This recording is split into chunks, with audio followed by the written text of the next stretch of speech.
Так, ну что, сегодня поставил несколько рядов трубы. 8, да, получается. Ну, еще завтра надо поставить примерно столько же, может быть, чуть меньше. И все. Ну, сейчас попробую запалить. Вот, ну, что хочу сказать. Очень осложняет. Что-то взял и начал класть трубу не под шинку, вон они, две шинки валяются, вон они, а со сплошными швами. Вот, 2 квадрата сантиметровых.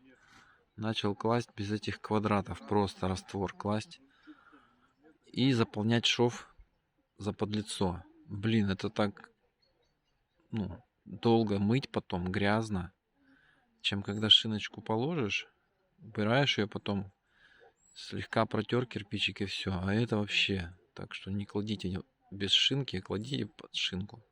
Ну, то есть кладешь на край квадрат, наносишь постель из раствора высотой с эту шинку, и, ну, чуть-чуть больше. И все, прихлопываешь кирпичом, потом садишь его аккуратненько и это, ну, заполняешь сверху уже раствором кирпич сам по себе.